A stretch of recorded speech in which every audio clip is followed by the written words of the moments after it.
Hello, guys. So I'm just gonna apologize for the time that we wasted. I actually thought we were gonna be going on in another 30 minutes or thereabout.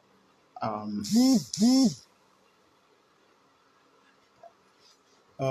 so uh,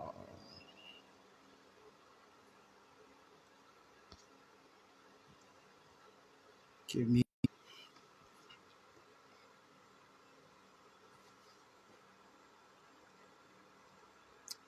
Good evening, everybody. My name is Tolu Daniel. Some of you might know me, some of you might not. Hi. And We made it. yeah, yeah, we did. So I'm here tonight with novelist Helon Habila, one of my favorite novelists in Nigeria. It's really interesting that this is gonna happen today. Some months ago was my birthday, and one of the birthday gifts I got was The Travelers. And when I saw the book, I was really I was curious, but I wasn't curious enough to, pick it up immediately and read. And then for whatever reason, someone was talking about it on Twitter, and then the next thing, I picked up the book, read it, and I've been raving about it since then. So Wow. thank you for joining us this evening, Thank you for Ellen. inviting me. So before we go on, I will do a little bit of introduction for those of us that do not know who Elon is. I'm sure everybody does, but it's just for sakes of those who don't. So Elon was born in Nigeria in 1967.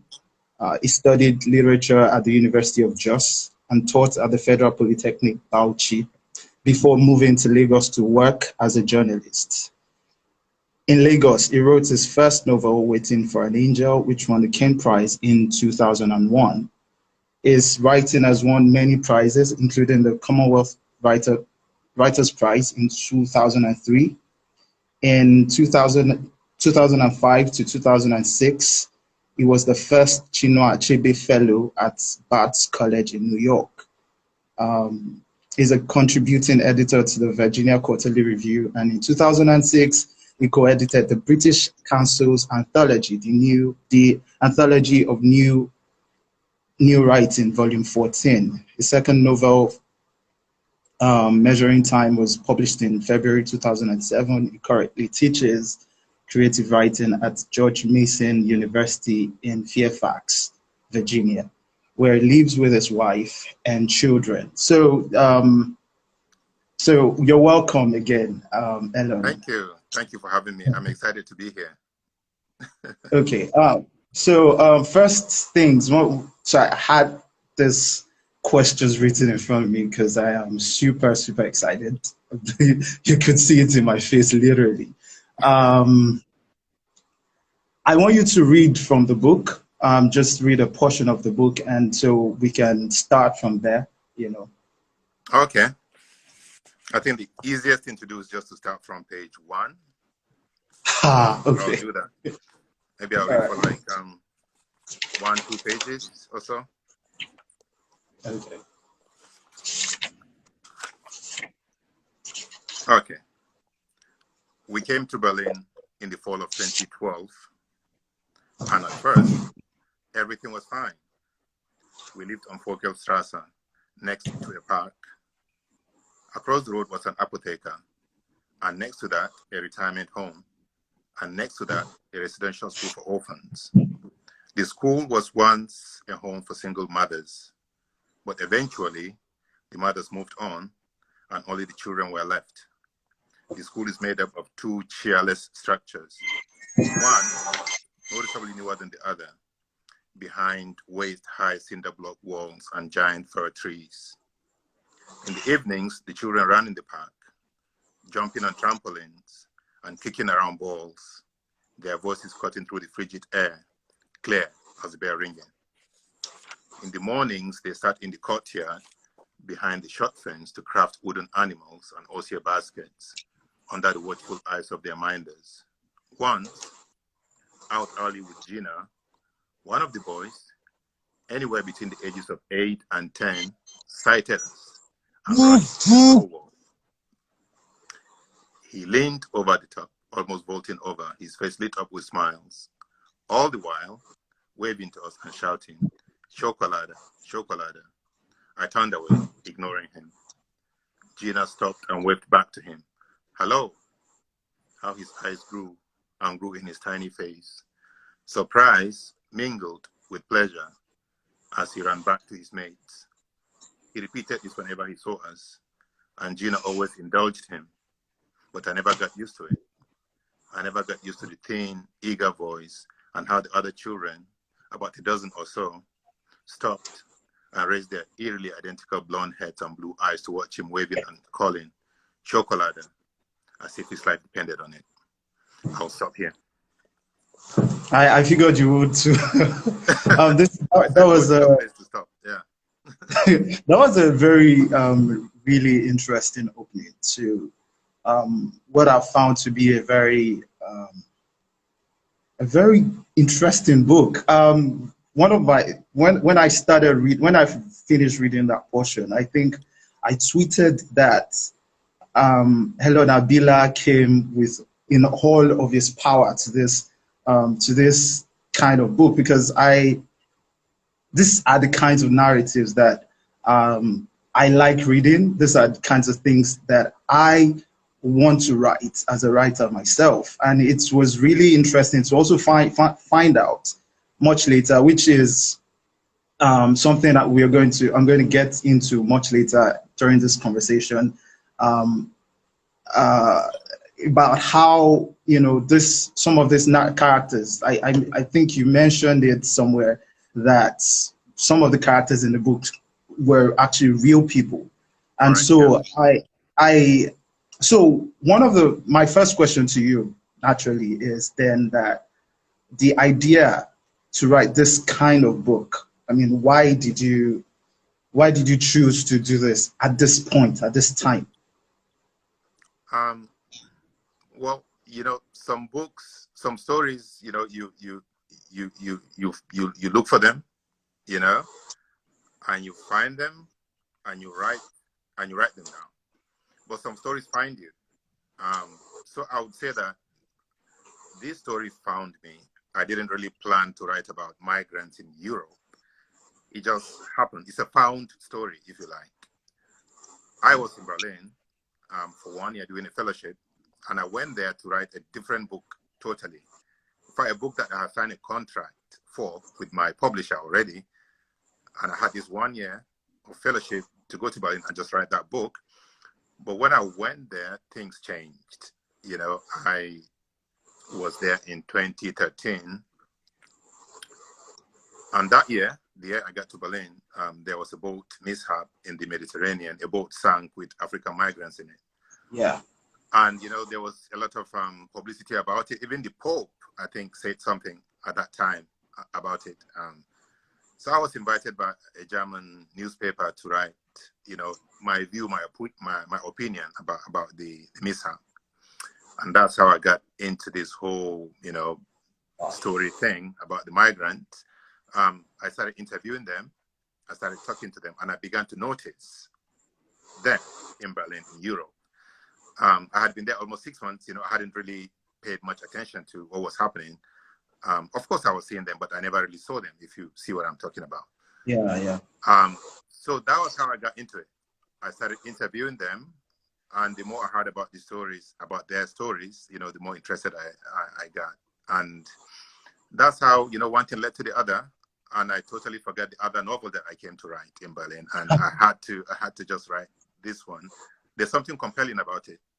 Something that, is something that you see and you cannot unsee. Something you hear and you cannot unhear. And if you're a writer, it touches something visceral, something inside you, and you have to respond. You have to take part in this conversation that, that's going on. And that's really what happened with this book. So the story found me. I didn't go looking for it. That's a very generous reply.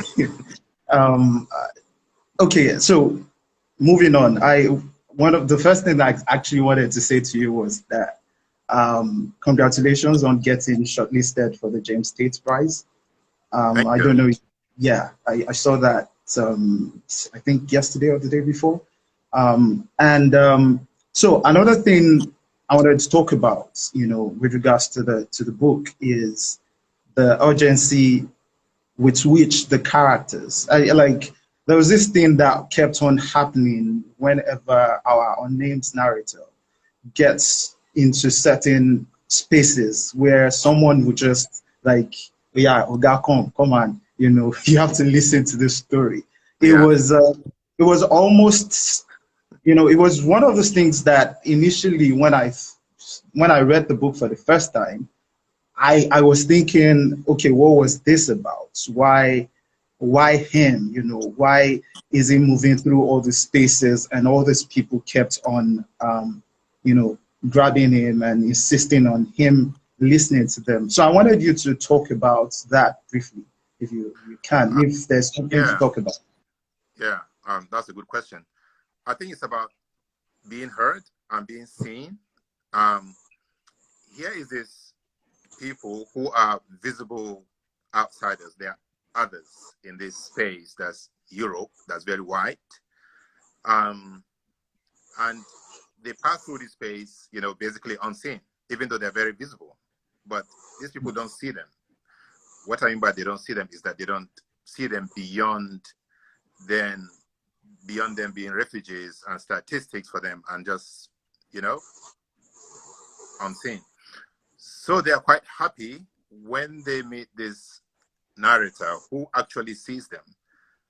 One of the chapters, the chapter that I titled Interpreters, happens on a train, and the narrator, the unnamed narrator, is sitting on the train inside, the coach, and this African migrant, the Somali guy, saw him. They're basically the only two colored people in that coach, and he comes over to him, and he says, I want to tell you my story. We're going to be on this train for a long time, and I want to tell you my story.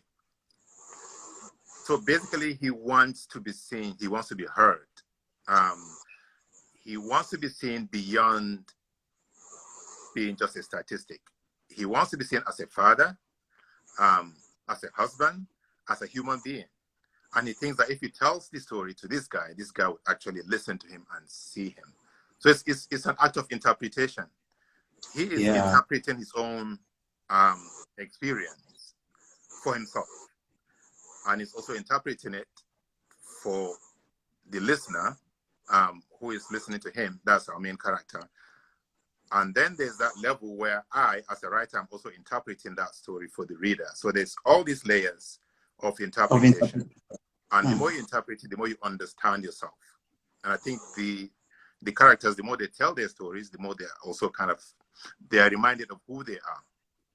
So I think that's the most important thing about telling the story. Yeah,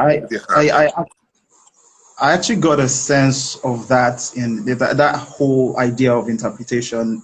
It was also really interesting from each of those people beyond the conversations that happened with the unnamed character, and also the conversations, the things that happened to Portia, who went in search of a totally different thing. It was, interestingly, it was that portion of the narrative that I found the most interesting, because it was, it was a recurring theme in the sense of why do these white women want to be with these black men? And there was this portion where the Turk was talking about, whenever a black man is fucking a white woman, she feels like he's fucking the world, or he's fucking the whole of Europe, or fucking the whole of Germany. So it was a really, really interesting point. So some people are already Yeah, some people are already talking in the comment section and saying that I'm spilling secrets. But when you read it, it's you still Yeah, find it as interesting as I found it. Trust me. yeah, you're giving nothing away. There's still a lot to be discovered. Yeah. Yeah. But yeah, to your point, it's about kind of reinventing yourself. You know, you come Mm. to a new place and you have to reinvent yourself. That's basically what they're doing through the stories and through their actions. And you know, most of them meeting these white women and sleeping with them is almost like an act of conquest. You know, they're basically kind of asserting themselves when they come to this place, and they're kind of conquering by making these women love them or fall in love with these women. And that's basically what happens with this with that section that I titled Basel, that takes place in Yeah. Switzerland. Marcel. Yeah. And Yeah. this is basically a true story that happened. A lady in Switzerland, when I was giving a reading, kind of came up to me after my event, and she told me the story that, you know, I met this African migrant and we fell in love and we got married. And that's basically the story that she told me. And of course, I had to change a few things in the story, but it's a true story. It happens. So it's just interesting, the experiences that people kind of go through when they travel, and it transforms them in so many ways, and they have to deal with all these issues. It's not just about trying to make a new home in this sometimes hostile environment, but also trying to negotiate love and fear and so many things. So it's a kind of totality of experience that I try to capture in the book. But the essence is to show that these people have all the range of human experience. They are not just one thing. You cannot just see them and say, this is who they are. They're as complex as any other person, and they're as important, and their story deserves to be heard, just like any other story. Yeah. Thank you. Thank you very much for that reply. So there was this back and forth that happened on Twitter recently, where um, I am thinking about the person I was, tweeting with was talking about the title of the book, and for me, it felt like a reclamation of sorts, or like a call to rethinking the idea of boundaries, roots, and power, versus being human. You know, when you had to choose a title, where did you ever have a number of titles before you finally settled on this? Yeah, I had quite a few. And but ultimately I settled on Travelers, because it captured so much, all the things I want to portray in the book. Of course, I could have used the word migrants, or Yeah. refugees or whatever, as a title, but I thought Travelers would be more neutral, less pejorative, but also kind of more complex, and it will make people think, because I'm putting these categories. We're all travelers, Yeah. and Abs- what differentiates one category of travelers from another category? Why do some people travel in aeroplanes in first class, and why do some people travel on boats, in the Mediterranean? What is it? Are they not all human beings? What is it that makes it okay for some people to travel and they get visas? Basically, they just have red carpets rolled out for them when they travel, whereas some people are, they become criminals when they travel. There's a criminalization of travel, yeah. essentially. So I'm kind of trying to raise all these points. Why is it that Africans, when they travel outside, it becomes almost criminal? Who created these boundaries? These boundaries. Yeah. Why is that? I also kind of reference the 1884 Berlin Conference. Yeah. That was where all these boundaries were drawn, and they were drawn by Europeans for their own benefit, without any consultation with Africans. And then these countries were created, and you were expected to stay in that country, and you cannot leave that country without getting all the papers and visas, and they make it hard for you to do that. So essentially, we're kind of being kept in these countries almost as if we're being imprisoned there, even though it's our countries. But it was created for a reason, and then all these restrictions are put on travel. And that's basically how the policing of black bodies and brown bodies, that's how it operates. And it goes beyond the now, it goes to colonialism, it goes back to slavery, you know? Yeah, yeah. Basically what happens is whenever there's an occupation, they make movement very hard. You have to have all the pass and notes and all these things before you can move from one point to another. So it's a continuation of that. Basically, the visa becomes the pass that people had to carry, you know, during colonialism or during slavery. That's how I see it. Okay, thank you. So before we move any further, I just, want to know if you want to read another part so that, we can then start allowing our many audience to join us. I've seen a number of questions already, and so. Okay, let me choose a portion.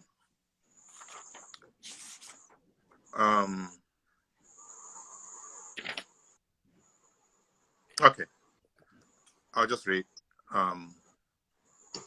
somewhere. You'll see it. You'll hear it. On both sides of the road, neon signs on storefronts blared out.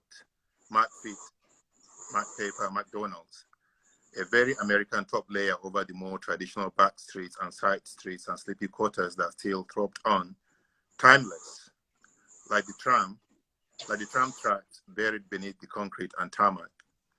In our first couple of months in Berlin, Gina and I had walked these back streets that led away from Khufu's Tendam, and narrower to the front windows of artisans' workshops, and soup kitchens, and blue men stores, and family homes with children and parents seated at the table eating dinner. Just a few months ago, these streets were empty and snow-covered, with garish Christmas lights strung from every leafless tree and storefront like charms to ward away winter's malevolent spirits. At George Grott's Place, the two women disappeared into a beauty store. Mark and I sat in the square and watched the yellow double-decker buses stop and start and stop again, the people coming off and on. We sat, not talking, just enjoying the last sun rays of the day. Mark looked around at the people seated in front of the roadside cafe, drinking coffee and smoking cigarettes, and said, "This could be Paris." After about 30 minutes, he sighed and stood up, waved, and walked away with slow steps towards Adenauerplatz station. I wondered what his story was, if I would see him again. I continued to sit in the dying sunlight, wrapped up in my thoughts. A fat, jowled man ran awkwardly after an M29 bus, but he was too late. He stopped and waved his arms in frustration as the bus pulled away, his open trench coat flapping about him. But when he turned, I saw it wasn't a man but a woman, her thick, pulsing jowls clenched in annoyance. A young lady in high heels came off the M19 and sat on a bench next to me. She took out a lipstick and a mirror. When she returned the lipstick and mirror to her bag, she looked up and our eyes met. She smiled and then she was gone, walking at that surprisingly fast clip people here have. I could have started a conversation. I could have said hi, and we might have sat and talked elegant like Parisians. We might talk of George Grotz, after whom the squire was named, painter, intellectual, rebel, who survived the First World War and defied the Nazis in the Second, and fled to America only to be driven back to Berlin by nostalgia. He fell down a flight of stairs after an all-night bout of drinking. A beautiful death, she might have said. I'll stop here. So that was actually one of those really important points pressure points in the book for me, because it was also bringing me to the next question I would ask you. I think it was Zukizwa that asked, Yeah. what was going through your mind when you were creating that character called Mark? Because it was Mark. such Yeah. was such a powerful character. Yeah, this is the guy from Zambia, I think, and Yeah, they met, and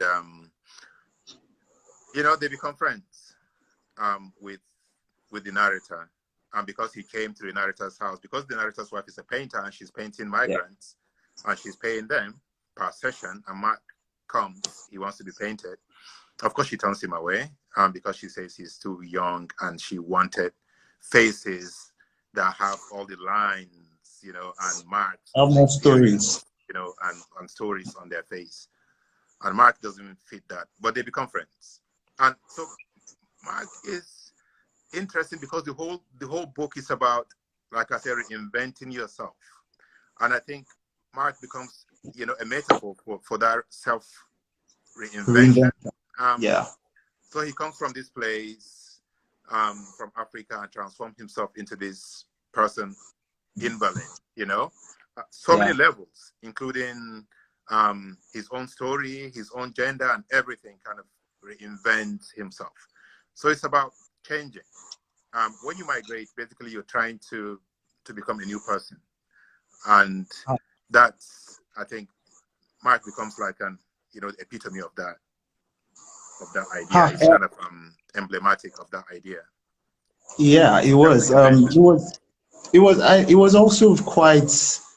His story was even sadder than most. I mean, without giving too much away. Yeah, so you can get the book at prestige bookstores in Kenya. They deliver everywhere in Kenya, by the way. For those of you who are thinking about where you can get The Travelers by Helon Habila. Okay, so moving on. Of course, there are several other questions, but I'm just going to pick the more serious. Lots of them. I can see them flying. Yeah. BC is asking, blacks in Maryland complain that Fairfax County police are more racist. I couldn't tell. What do you think? I'm guessing she's asking this because of when I read live in Fairfax County. Yeah. I don't know. I've never, encountered.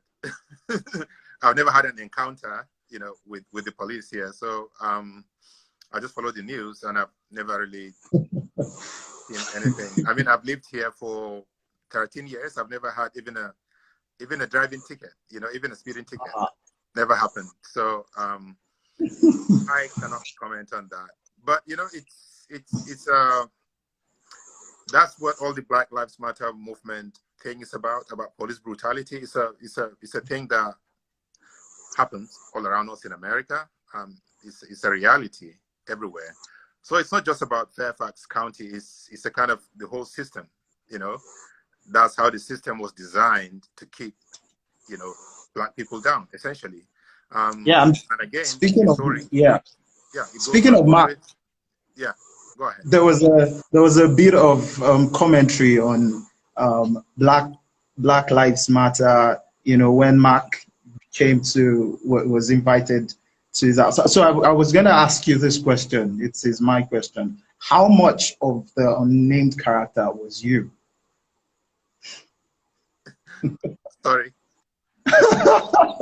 Sorry. My eyes kind of just went to a question that I just see here. Oh, okay. Saying that I should not misnationalize Malawians. She's correcting me. Mark is from Malawi, not Zambia. Yeah. Thank you for that. Okay. Thank you, and your question again was, what did you say? I was asking, how much of our unnamed character was you? I want to assume that I'm also helping myself out. I do this really crazy things when I'm reading, where I read in the voice of the author.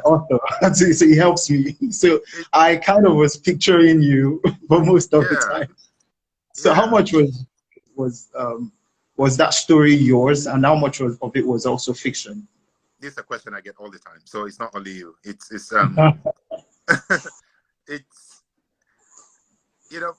every fiction has some element of of real story, of facts and truth in it.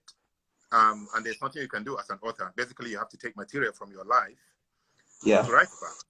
And then, of course, you do what we call defamiliarize. You take what is familiar and you kind of change it by altering the names of the characters, maybe their gender and things like that. And you try to move the story as far away as you can from the source, from the inspiration. True. So it's possible. There are so many parallels, I think, between my life and the life of the narrator. We all happen to be in Berlin around the time the story is happening, and I was there as a fellow for 1 year. He goes there. His wife is a fellow for 1 year. So there are all these parallels. And of course, my life has been about travel. Left Nigeria, moved to England, from there moved to New York, from New York moved to Fairfax, where I live now, and I've lived in Berlin and all these places. So I have that experience of travel and of being an outsider and of kind of trying to make a home outside my home, So all these emotions, I understand them. So basically, I just have to take that. That's my life becomes my research that I use. I just kind of give them all these characteristics to this character. But I think that's as far as the similarity goes. There's a lot of differences as well. Of course. And essentially, it's a character in a book, Yeah, of course. Yeah. Yeah. Okay, so I'm gonna kick another question from our people here. Ndegwa says, I am curious about the title though. The characters didn't really have a choice. It was not their will to move, but the word traveler denotes choice and agency. Why travelers? It denotes choice and agency, and that's the point I'm trying to make. Most of them, had a choice, and they make up their minds to do one thing instead of doing another thing. I'll give an example with the Somali character. He became a traveler because some warlord wants to marry his 10-year-old daughter. So he had a choice. He could stay and give his daughter in marriage to this crazy warlord, or he could leave. There's a bunch of things he could have done, but he decided he was not staying. So I don't think it's true to say that they don't have choice, even though a lot of them are compelled to leave. They could still have done other things instead of, doing what they do. So for him, leaving is an act of heroism. It's an act of will. It's a conscious decision that he makes because he's trying to also save living. his daughter. That's his choice. Also, living can also, be seen as survival. There was that Nigerian character who had to leave, and then at different instances, his living was all about surviving. It was about, am I going to stay here and get destroyed by this place? And that's basically what the point of traveling really is, even for people who are not face to face with death in that sense. They refuse to lie down and die. They decide to live. So that's the point. It's called like voting with your feet. So here we are in a democracy. That's not really a democracy, and we can't change it. Our votes cannot give us the kind of democracy that we want because our votes don't really matter. They basically, you don't elect leaders in most of our countries by votes. They're chosen. They make themselves, leaders. So people decide to vote with their feet. That they leave the country, said, I cannot stay here, and my vote cannot count, my voice cannot count. So what I can do is to leave. And I decided to take my fortune in my hands and go and make a life elsewhere. And that's a strong choice, I think. Okay.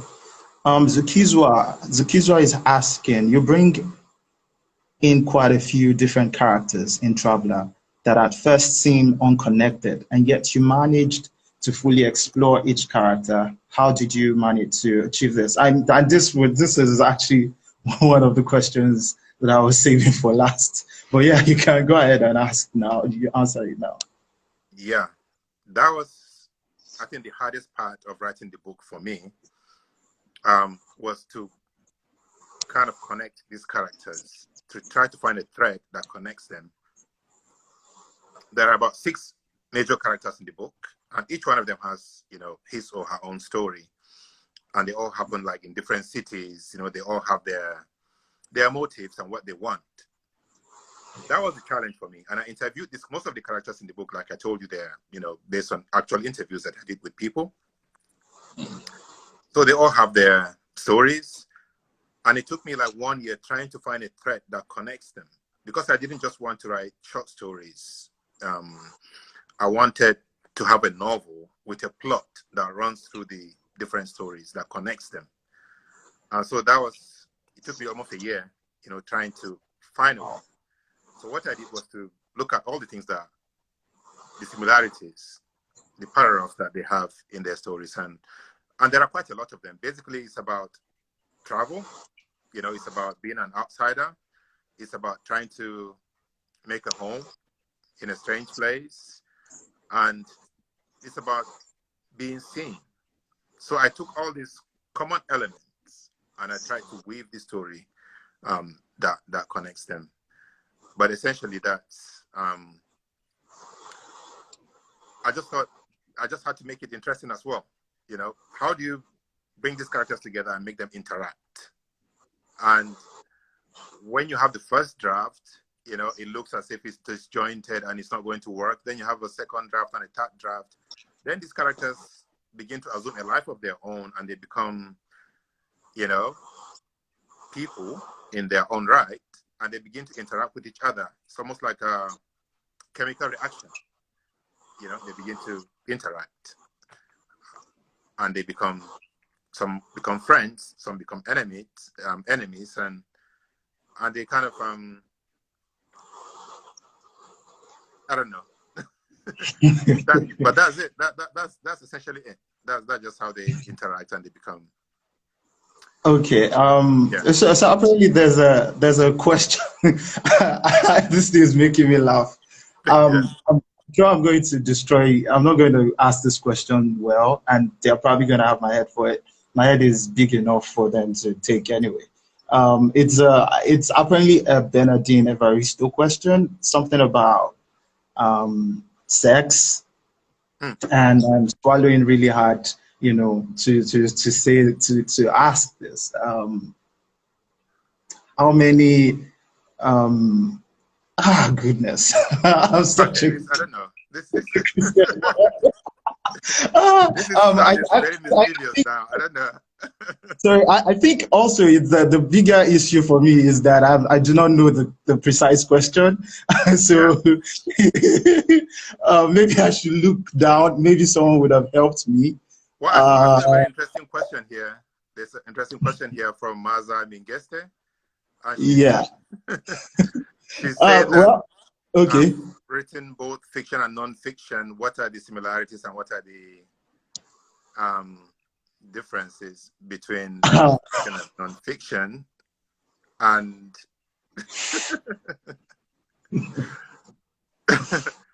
they're all stories, they're all narratives. One is based on facts, and research and all that.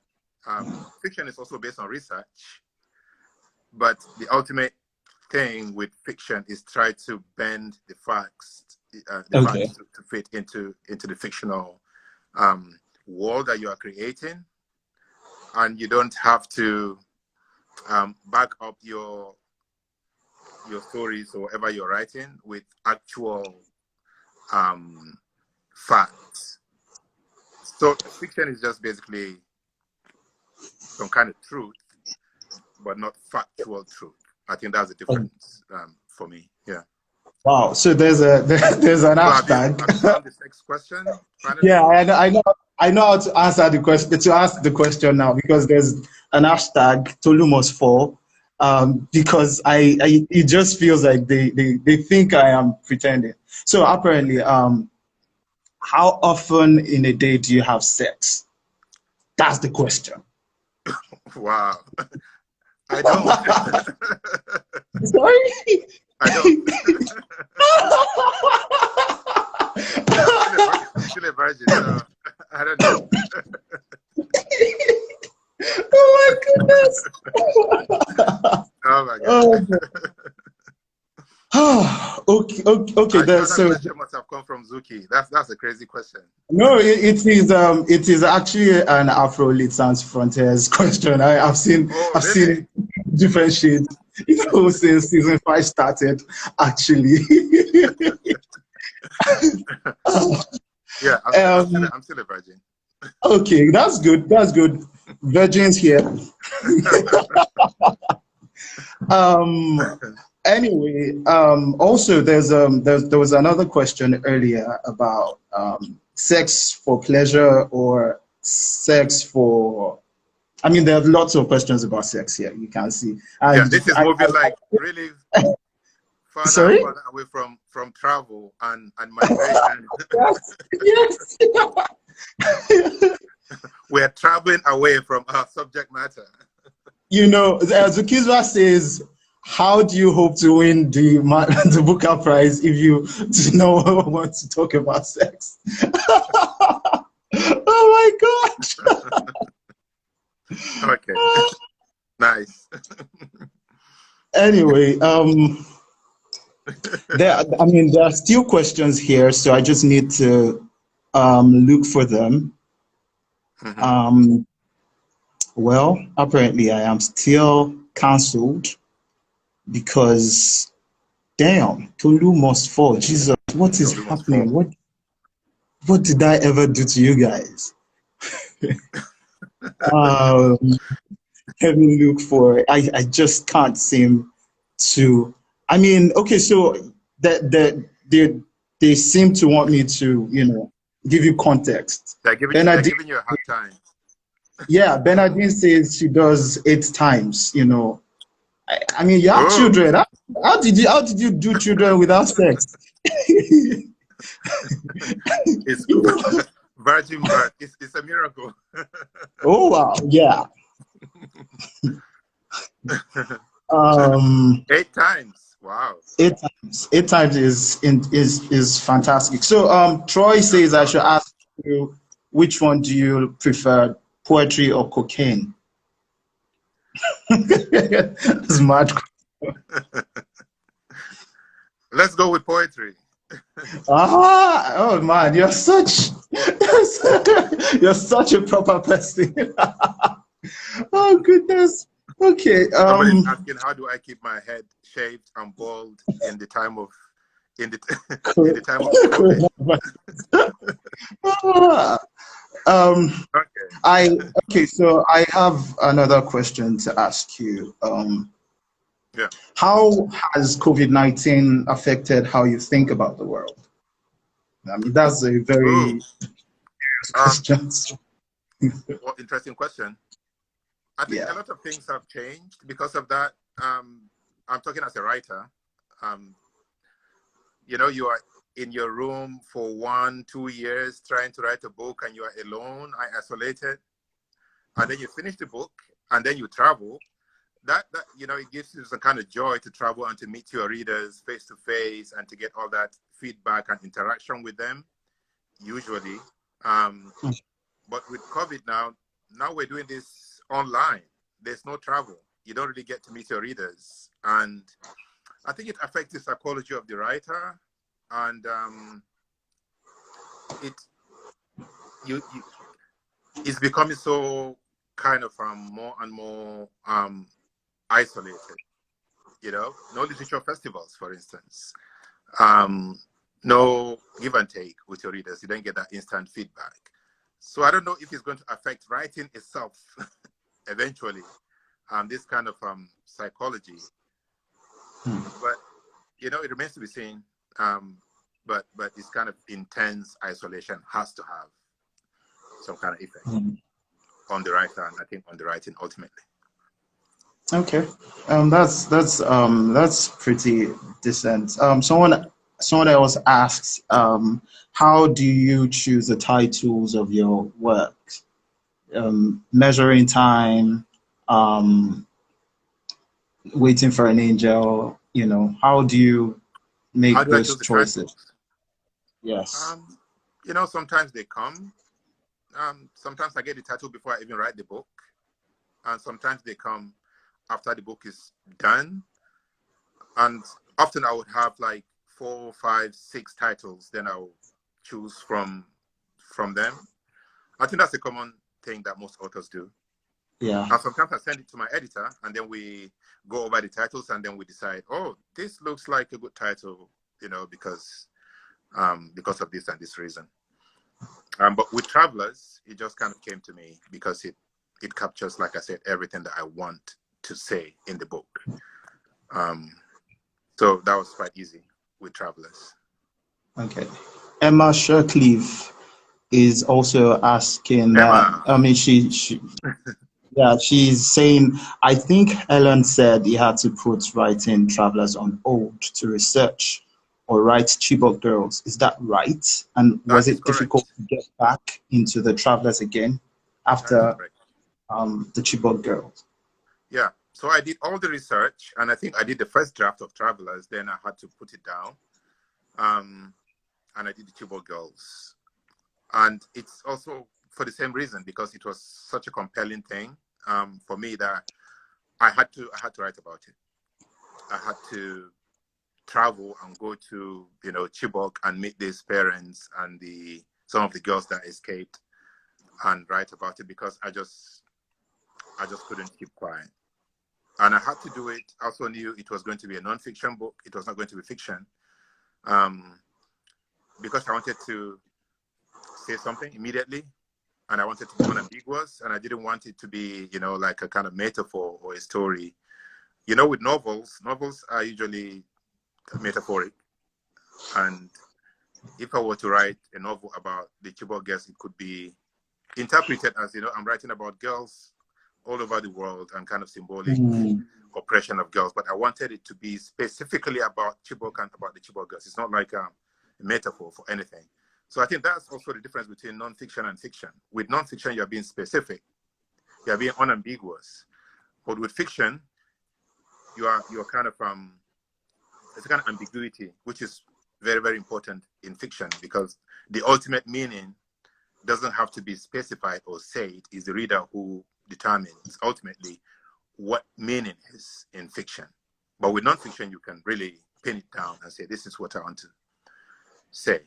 So I had to take that time out, and I wrote the book in about, I think, 3 months, and then I came back to Travelers.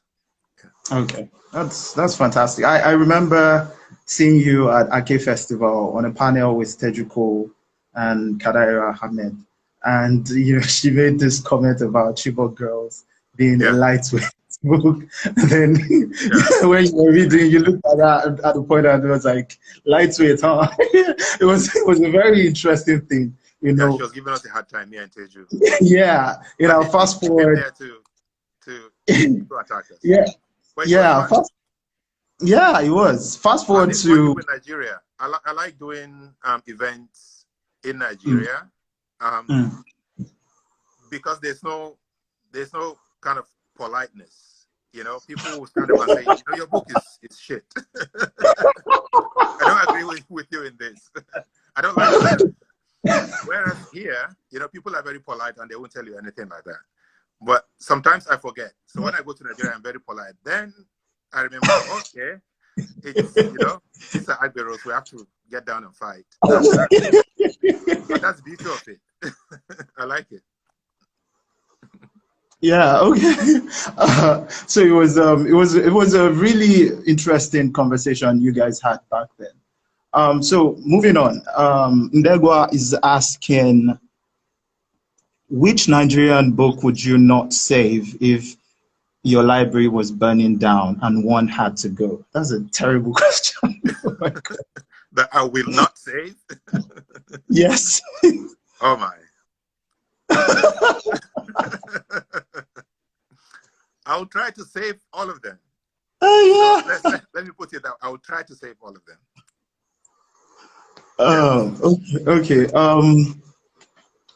I was gonna,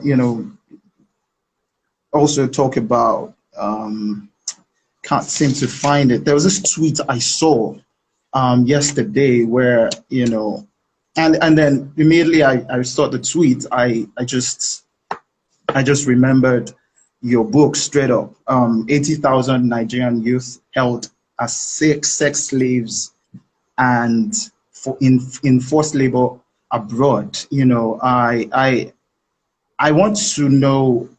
I mean, I am a Nigerian living in Nigeria for now, and there's a sense of ignorance for a lot of us, about what people are really going through, the people who are risking their lives to cross the Mediterranean, for instance. How much of this truths made up this book, and especially from the Nigerian perspective?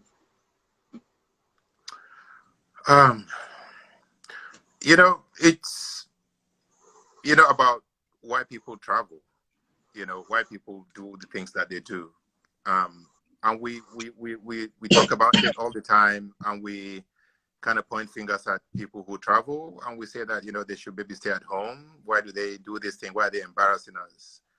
And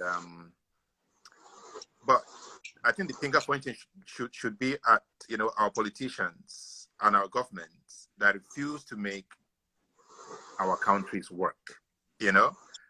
Nobody wants to leave their home. There's something.